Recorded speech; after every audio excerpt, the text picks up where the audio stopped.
As we search for the X factor that accounts for the complexity of life, we have to follow the evidence. So what have we seen so far? Let's begin with the cell. What was a mystery to Charles Darwin is now well understood. We know that the cell encodes and transmits information that regulates the size and shape of living things. And we know the cell is comprised of insanely complex machinery. What's more, much of it is irreducibly complex. All the parts are necessary in order for an irreducibly complex system to work. Irreducibility is evidence that all the parts were formed intentionally, with the end purpose in mind, not randomly over time. Finally, Darwin's explanation for complexity was evolution, where random small variations over many generations progressively led to life of greater and greater sophistication. But science has just recently discovered that variation comes from genetic mutation, and that even helpful mutations usually break genes. That's not evolution, that's devolution. So what is the evidence for some X factor that accounts for biological complexity? Let's think about it. If you were to come across this formation for the first time, what could you conclude from examining it? There's no apparent evidence that shows when it was made, who made it, or how it was made. But we do have clear evidence that it was not arranged randomly. It was planned by an intelligent being. The purposeful arrangement of parts, that is the way, the only way that we recognize the work of a mind. And the more intricately the parts are arranged, the stronger the evidence that a mind was at work.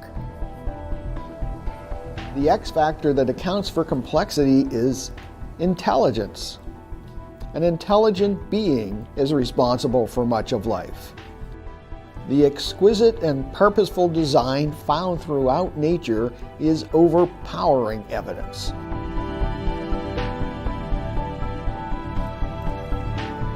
You might say, hold on a second. Don't we have to see the arrangement being put together to decide for sure that it was done on purpose?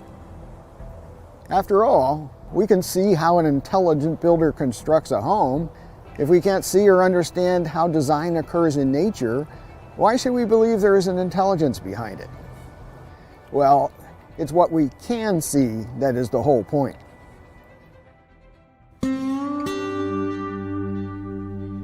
Suppose three visitors from a distant place stumbled across this surprising stone configuration that they had never heard of before. Not knowing how it was formed, one visitor might think it had been chiseled. The second guesses that power tools were used. The third might suppose it was cut by lasers. But none of them would conclude that Mount Rushmore was formed accidentally, through gradual random erosion by wind and rain. They would immediately know it was purposely designed, just by perceiving the intention behind the work.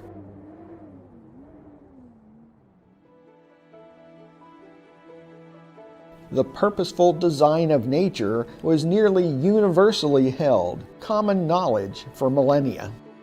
Some thinkers, such as the philosopher Aristotle, believed that purpose was built right into nature. Others, such as Galen, the esteemed physician in Rome, thought that purpose had been added to nature. But almost everyone, educated or not, religious or not, realized that life was intentionally designed. Going beyond biology, other fields have acknowledged purposeful design through the ages. Astronomy, chemistry, and physics all reveal arrangement and order. Science took a detour from that strong consensus when Charles Darwin proposed random, unguided evolutionary causes. Now we know that Darwin was right for the case of small changes in life. but the void of evidence for large, random evolutionary changes supports the enduring consensus of purposeful design. So, who is this mind? One thing we know is that it must be phenomenally intelligent to be able to design life. What's more, a mind is at least as intelligent as its work has shown. It's likely much more intelligent.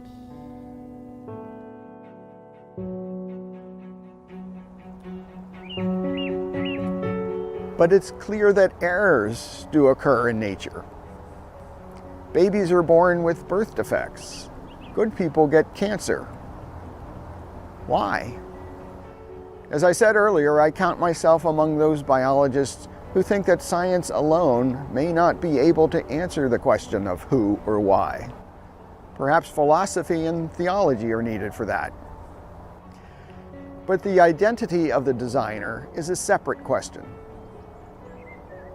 The bottom line is that just like those travelers encountering Mount Rushmore for the first time, we can see the evidence.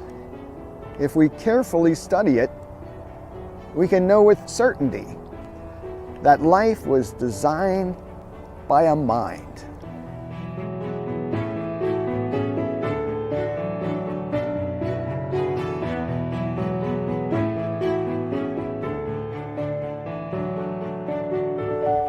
In this short series, we only scratched the surface of the topic of the elegant, purposeful arrangement of the parts of the cell and how that points so strongly to a mind.